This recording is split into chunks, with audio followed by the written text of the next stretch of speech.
we know without a shadow of a doubt that we are where we're supposed to be. Absolutely. With the people that we're supposed to be here. Facts. Here with.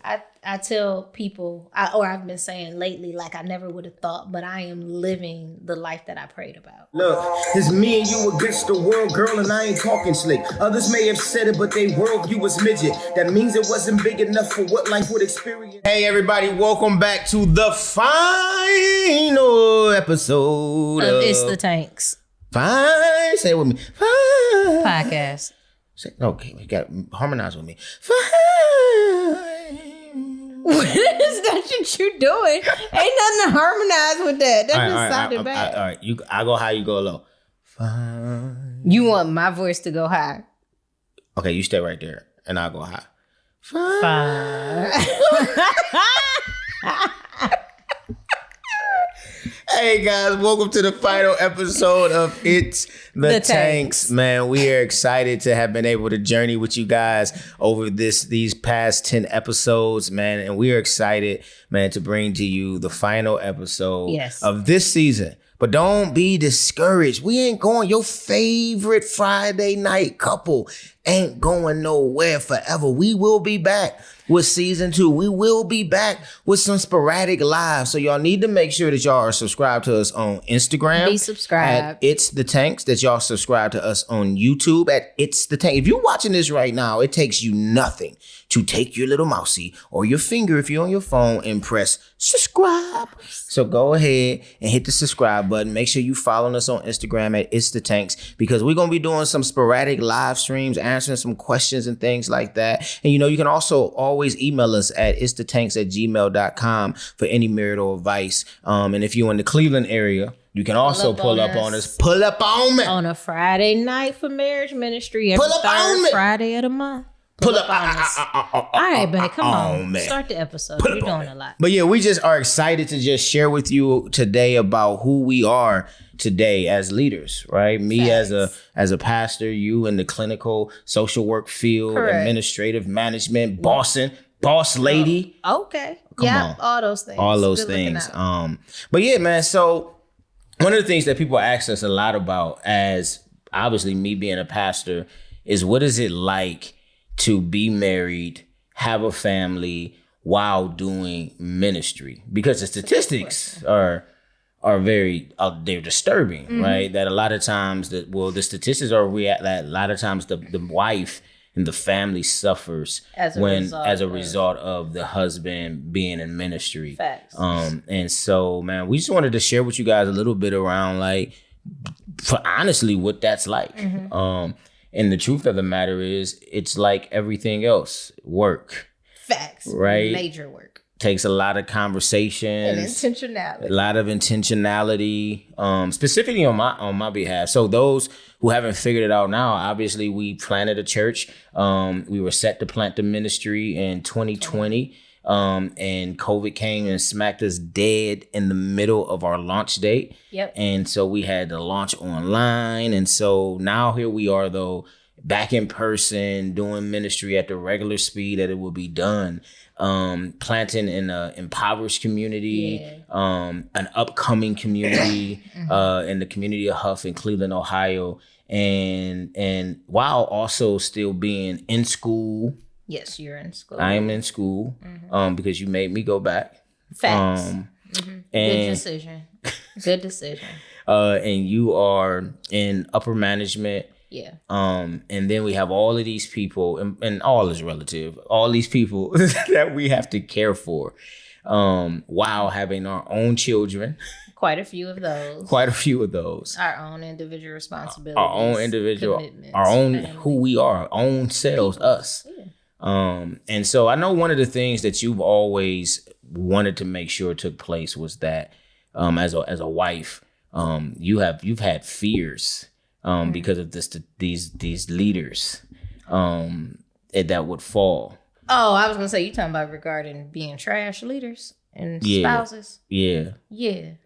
And so, I'm grateful you're not one. Yeah. And so but honestly, one of those things that you always, like, you hear, like, you're like, I don't want the testimony of, like, this great leader, and you find out that they had some affair or some whole family on the side, or they're a great public speaker, leader, but at home they are horrible husband, horrible father. Yeah. And so you've always kind of had that fear, and by fear meaning that like, hey, that can't be us. Yeah, and it won't be. But at the same time, we've had to really work through setting aside time. Me being intentional to make sure that my children, that my wife are not feeling neglected. And I wasn't always good at that. No, and it's growing. And by good, it's growing. I think you're way better. In the beginning, I did kind of fall into that whole, like, I got to be there for everybody. Every call I got to answer, everything I got to answer. I'm in school. I'm up all night working forever. I still work a lot, but working just endless time and not necessarily having that intentionality with you, making sure that I'm going into bed at night, watching TV with you, talking with you. You know, I remember one time you looked at me and you was like, yo, like, the kids don't even know. They're afraid to say something to you. Because they're going to interrupt you. And I remember when you told me that was when it kind of hit me. And I was like, I don't want my kids to feel like daddy working all the time. We can't even talk to him. And there's definitely times where it's like, yo, y'all need to chill out and be quiet. Like, y'all loud for no reason. But it's like, that. And I remember that hit me. That was one of the ones that hit me when I was like, okay, God, I got to figure out a different way to do ministry in a way that serves my wife and serves my family. And so that conversation, and that wasn't even really a conversation. I was like, you were mad at me when you said I think that was an argument. But it led, because all conflict ain't bad conflict. Facts. It led to a realization of something that was real. And I had to begin to just assess and say, you know what? I do need to create boundaries. I do need to cut off times where I answer my phone. Like, if you ain't dying, don't call me right now. Like, if you're going to be alive in the morning, the problem will be there too, and we can deal with it then. But right now I'm in the bed with my wife. And so turning the phone off, put it on do not disturb, watching a movie, setting aside those Saturdays to be like, and there's sometimes where it gets overlapped just because of our life, but making sure I'm having that time where it's like, okay, we're going to do this as a family, or we're going to do this with the kids. And so I had to create an intentionality because it was easy to just fall right into that whole pastor mode where it's like the bride, and forgetting at home, like, well, wait a minute, you have a bride. It was easy to just fall into that, especially as a church plant in an under-resourced community that doesn't have the level of staff that people have to handle. Like, I really do be having to do a lot. And so we had to, navigate through that. What's some other things that you would say we had to navigate through as being church planters? And you still having your career? Yeah.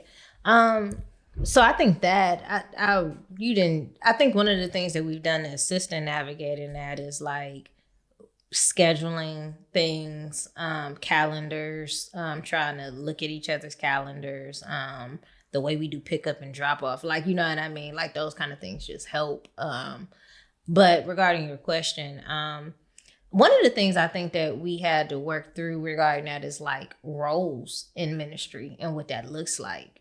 And so what I mean is like knowing that like as a church planter, you're full time, like planting is your job, ministry is it's all ministry, but like in terms of in the church or the church that God has called us to, like that's you full time, 40 to 60 hours a week. You know what I mean? There's certain expectations that we should have of you as the lead pastor and the lead elder that as a co-leader aren't the same for me. I don't have the same level of capacity and time. Like, you know what I mean? To spend that much time with people outside of my work. You know what I mean? So what does that look like? Especially because you're an introvert. Well, yeah, that don't help either. That don't help at all. Because at work, I'm leading and discipling and developing people all day long, and then advocating for people. And then what does that look like after hours? By after hours, I just mean when I clock out technically of that job. So I think balancing that wasn't always easy, especially in terms of the expectations we had of one another to start off. Yeah, and especially as like job situations change, you know what I'm saying? Like as you continue to be promoted into different spaces, the responsibility in those spaces increases. Yes. And with every promotion, the responsibility increased there, the availability decreased at the ministry. And that was conflict for us though. No, facts. Like, because the way we set the ministry up was dependent on some things from me. You and I. And so as you continue to progress in your career and some of the responsibilities you had to pull back from the church, it was kind of like, we would have some conversations like, hold on, wait a minute. Like you still my wife. Like you still who people, certain genders look to as, and I'm like, so we got to figure out how you're going to still be available for those individuals in that capacity. And we still have to work through those things and work through those things.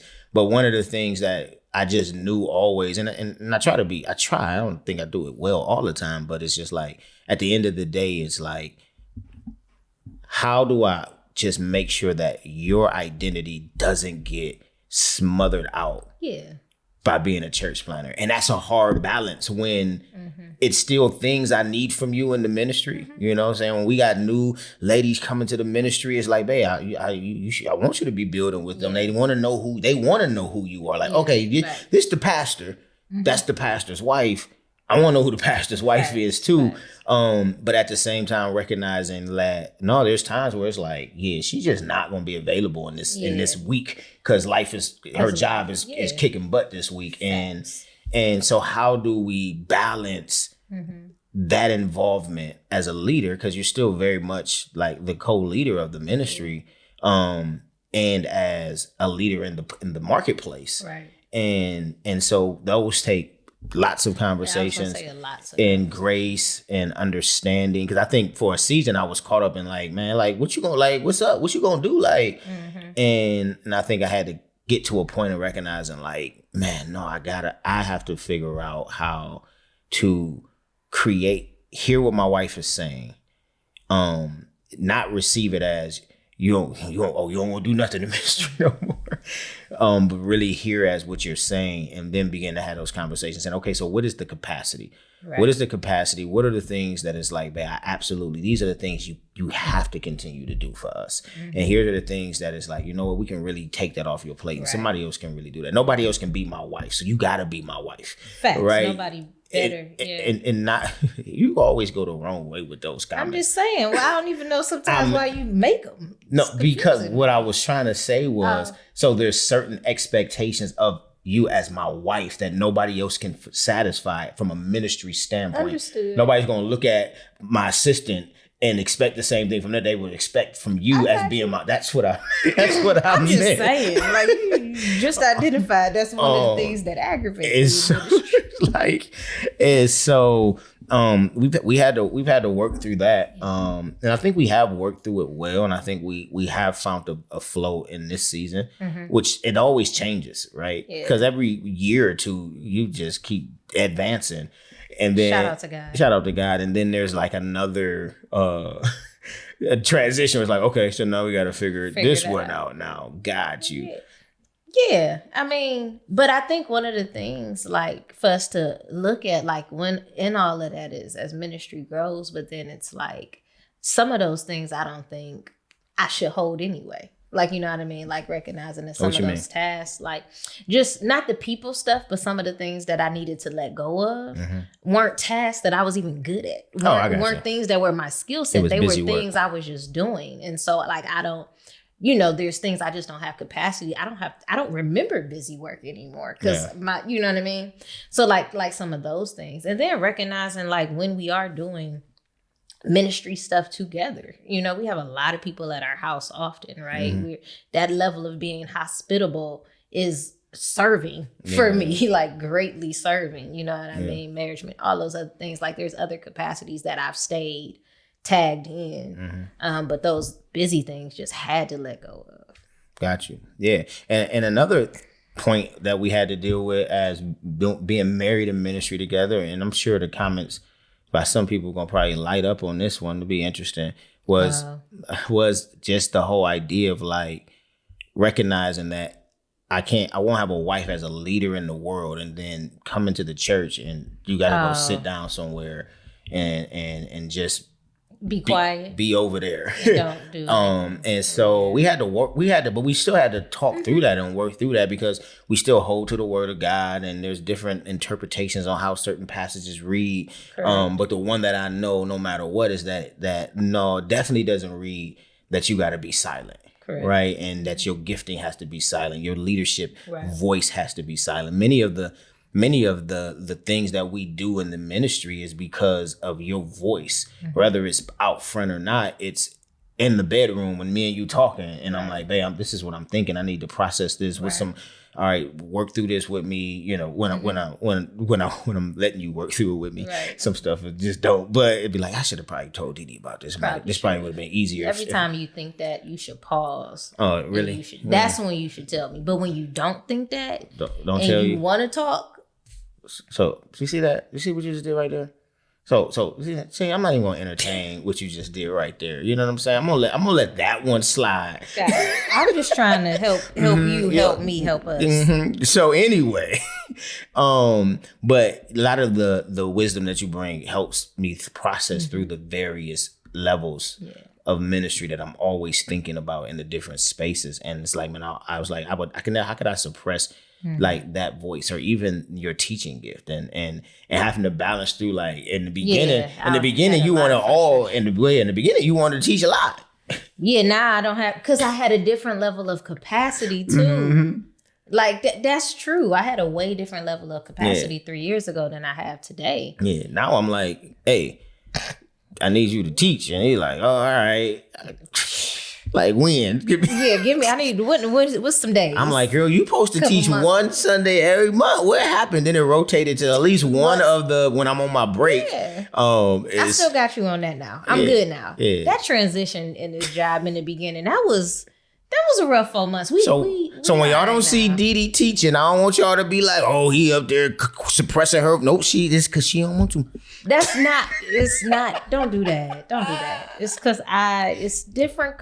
It's just different now in this season. I've never been this busy at work. I've never been in a position where I'm responsible for 100 and something employees at one time. I'm responsible for an entire facility. I'm the go-to after like that. That's never been the case in my work. And so that capacity I'm responsible for the entire budget. Like, you know what I mean? Like those things that's new. And that's a huge adjustment, like legit, essentially. And it's like if we compare it to church planning, it's like what we thought we would walk into opposed to church planning. We thought we would go in and, repurpose something that was there and restore. Like that's what I'm doing at work. So it's a lot of restoring something that was daggone near destroyed. And that's a lot. Yeah. No, it is. And so those are just the things that we are navigating in this season, and then it's the children. And so, our poor babies. Oh, you always what do you say about the kids of like them giving their service? Yeah, their service. What is it? Yeah, because I'm huge on the fact that we have the way our kids are set up, they do allow us to serve other people. Like we have kids that like if we're gone for ministry stuff, like they're compliant enough with other people. Like when we got people over at the house, they're sharing their toys, they're sharing their space. Like our kids are constantly serving. We're asking them to serve by asking them to allow other people to invade their house, their space, their time, their parents. And so our kids been serving like for a very long time. And then our bigger kids actually serve at church. But I'm just saying. But even in that, they serve where it's like when we have things at the house and people got a bunch of kids. That's what I'm saying. We always say, hey, y'all, we need y'all to be with them. Before we had the child care service and marriage ministry, it was like, hey, y'all watching kids today. Exactly. And so our kids, that ain't nothing they ever asked to do. They inherited that because they're a part of our family, but our kids do it and they do it without complaint. They do it graciously. And a lot of times they do it well. Yeah. And so we try our best as their parents to make sure though that, so when it's their time, that is their time. That is their time. Like no, we as a household, we share our time. But when it's their time, they get to keep they need to have their time. No different than with you. When it's like, no, when it's my wife's time, it's just her time. And she should be able to choose who she wants to spend that time with. Right. And when it's my time, no, it's just my time. And I'm going to go watch John Wick 4, and that's just my time. And I'm just shouting so many things out. Yeah, I'm trying to get sponsorships. That ain't and so, but yeah, so our kids, we've had to navigate making sure, like, how do we teach our kids how to be in ministry as well, while also making sure that our kids don't feel neglected at home. Our daughters, our boys. With the boys, it's always easier. For me at least, because like, especially with them being in boxing and wrestling, it's like 2 days out of the week, they for sure spending a quality time with their dad around boxing or wrestling, which is more so boxing and the wrestling piece, going to practice and things like that. And then at home doing boxing drills. That's like our current season of bonding right now. You're doing a great job. With the girls, I think, and with the girls it's a little bit more difficult because they older, and it's, one of our daughters is in, I didn't know if I was allowed to say her name. Selena is in boxing. I mean, not boxing, basketball.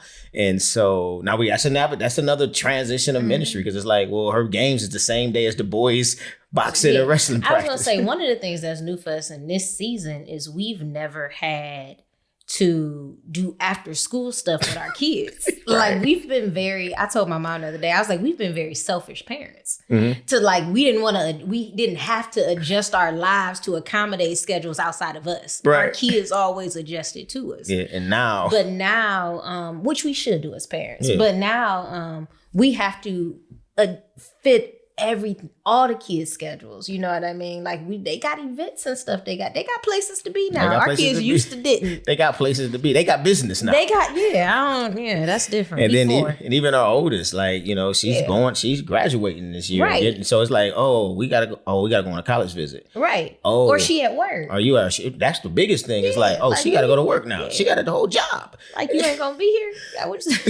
So.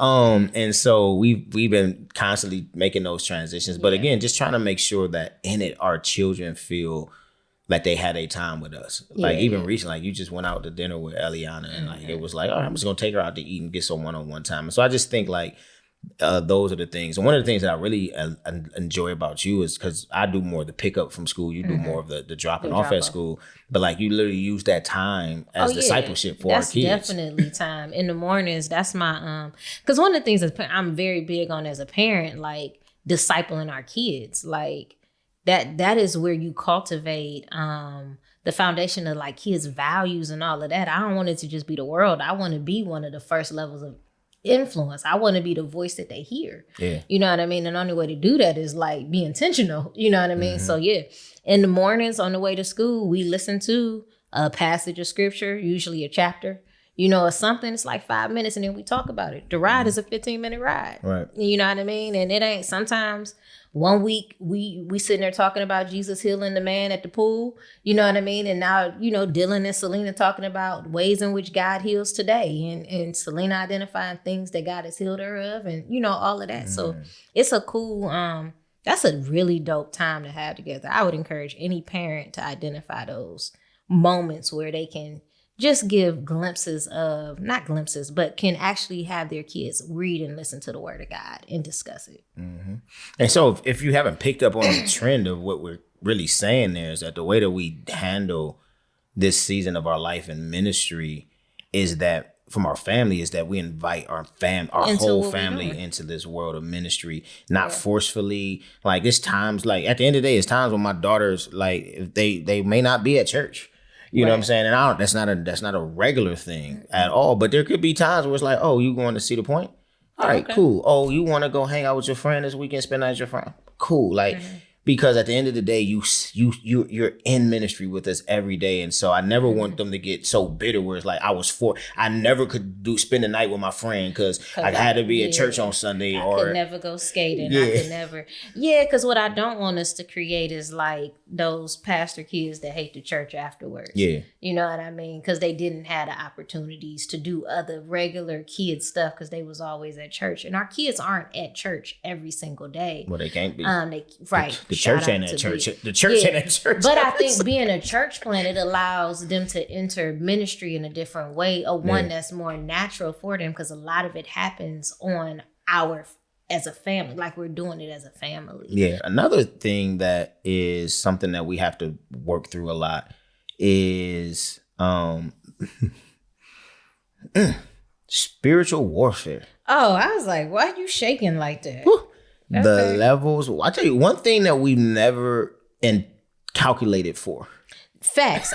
Listen here. I've been saved a while, and this is ridiculous. We calculated for the finances. We did. We calculated for. Nobody could calculate for COVID, but we calculated for the community in which we were planted in. Facts. We calculated for opposition.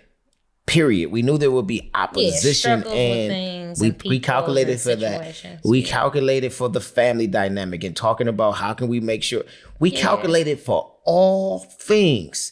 Nobody prepared us for the levels of spiritual warfare that we were going to face being church planters. Yeah, it's ridiculous. Nobody. Like when Paul be going into these cities, when you read in the book of Acts, and he's going into these different cities and he's being stoned and he's dealing with all of this warfare from people. And we may not have it we may not see it manifesting like that, but we see what he was dealing with going into cities and the enemy opposing the work that he was trying to bring there. The darkness rejecting the light. Now here when we say that, we're not talking about the residents of our community. No, not at all. We're talking about the levels that the enemy just be coming for us. Yeah. We be dealing. The first thing he came for was he gave our son an allergy.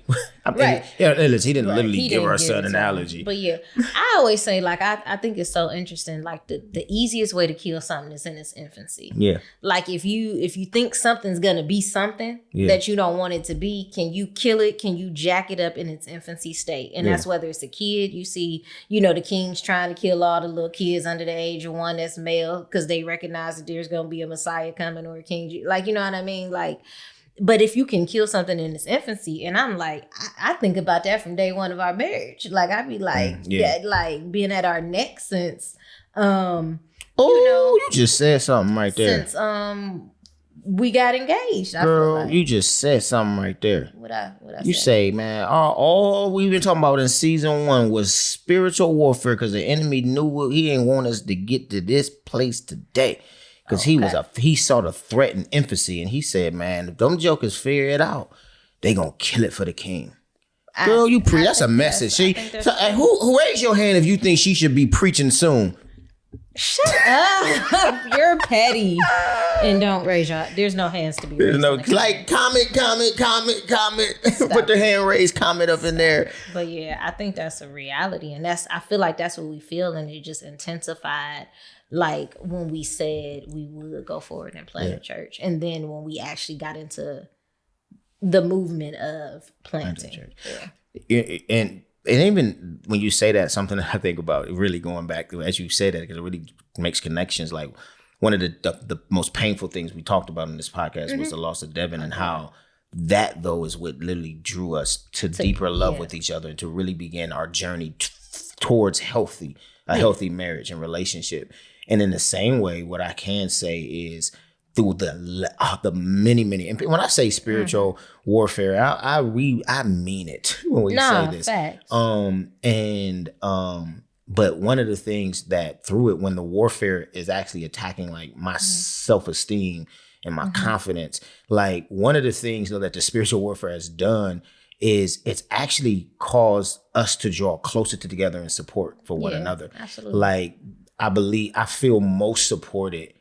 And I feel like I've always, I don't want to say it like that, but I feel most supported in these seasons, like especially when I'm dealing with my stuff, when the enemy's trying to get into my head. You always being that voice of like just encouragement and confidence and a reminder of kind of who I am, like that you get that. And obviously my love language is words of affirmation, but you get that opportunity when the enemy's trying to attack me to speak my love language and bring me out of that funk that I may be in for. Who God said you are. Yeah. The gifts and call that he got on your life. Absolutely. Absolutely. And in the same way, I even think just some of the sacrifices. I'm speaking for you in this moment, my bad. But like some of the sacrifices like that I've chosen to say, you know what, I won't let our household be that. It speaks to your service love language. Yeah, and when I'm intentional to lay that out, absolutely. There's many things that in this season and in seasons that it's like, oh, you're not going to choose to do those things, or you're not going to choose to put our family in that kind of position or predicament, or you're going to choose to go that way. Like at the end of the day, it supports our family, or it's a service to me individually or to the kids. Like, oh, making that sacrifice to not think about you, but us. That always speaks to my love language 100%. Absolutely. And so, man, he be trying it, but God be working all things together for the good of those who love the Lord. Amen. Oh, I was singing. What was you singing? God blocked it. No. How that go? I'm not about to sing it, so it doesn't matter. But man, so that's who we are. We are church planters. We are social workers. Yep, we are leaders. We are parents. We are many things. Many things. And while the journey has its ups and downs, where we are though, as truly where we actually believe the Lord wanted us to be the whole time. Even if you follow, and it's lots of stuff we just skip, but even when you follow from when we talked about episode 2, what we did in the stuff we talked about in that dating season of riding around, envisioning a ministry. Absolutely. In 11 years ago, actually, to seeing where we at today, where the fruit of the ideas are actually beginning to manifest itself through the ministry that God has called us to plant. You just we know without a shadow of a doubt that we are where we're supposed to be. Absolutely. With the people that we're supposed to be here. Facts. Here with. I tell people, I've been saying lately, like I never would have thought, but I am living the life that I prayed about. Yeah. I'm legit. We're living the life that's another sermon title. Man. Raise your hand if you want her to preach. I am living the life I prayed about. Trying not to preach on Sunday? Like, what is happening? I'm already on break. Are you? It's April.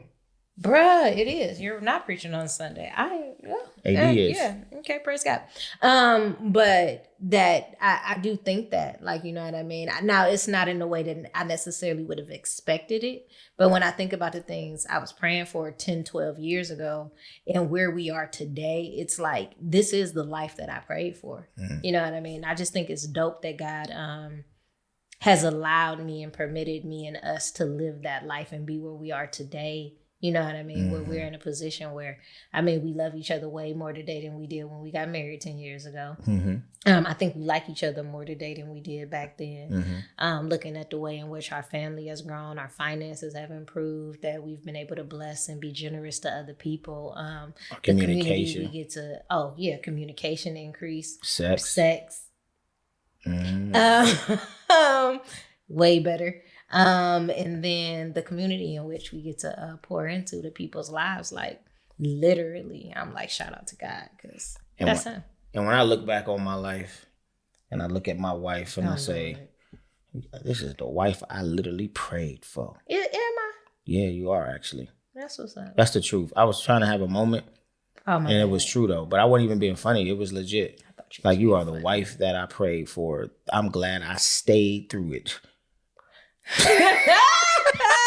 That was not a serious moment. I'm glad you ain't gotta do me like that. I'm glad you stayed. I'm glad you stayed too. I'm glad that you chose to continue to pursue me, even though we was married, and to continue to love me through those times that I was very unlovable. I like legit appreciate, like, it's the way in which we see God, like, he loved us first, while we were sinners, while we were enemies of him, he like loved us still. He pursued us by dying on the cross. To me, that's a pursuit. Yeah. And so shout out to you. Yeah, man. For having the Holy Spirit. And so that's us, man. And you guys have met us throughout this season, man. And we have been excited to share a little bit of our life with you. And there's so much more when you talk about how much deeper we can go into different conversations around strengthening your marriage and having healthy marriages. It's so much more that we can say, man. And we pour that wisdom out every month to couples, man. We love this. And so, man, we don't know what all season 2 is going to bring when it comes around, but we know it's going to deal with really getting into some of the nitty gritties of the house. You know, when people are saying when people are saying like, well, that's good, but what do you do when it's okay, no, we actually have answers for that. We teach people often what to do with those, what the do's that y'all commenting about. Yeah. Like there's real answers to those things. And so we don't know what all it's going to bring, but we know it's going to bring more joy and laughter, and it's going to bring more wisdom, and maybe even some guests. But this is the end of the road of this season. And so my introvert wife is like, hey man, listen, I'm excited too, because Mondays is my Sabbath rest. Like typically I'm doing something right now for me. And so I'm excited that I get to get my Mondays back, until we start shooting again, whatever day that ends up being. But this is the end of the road for this season. And so if you want to stay in tune with us, you can replay all the season back again. Saying I can't let it go. It's a natural. Hey guys, we love you guys. Be sure to make sure that you are following us on Instagram at itsthetanks, and make sure that you subscribe, share, and hit the notification bell, because you're going to want to know when we're going to do some of these spontaneous lives where we talk to you guys and answer questions from you guys. So listen, stay in touch with us in the off season, and we'll see you guys real soon for season 2 on It's the Tanks. She's 10 episodes, y'all, and she still ain't figured it out. It's time to go. Take care. Okay.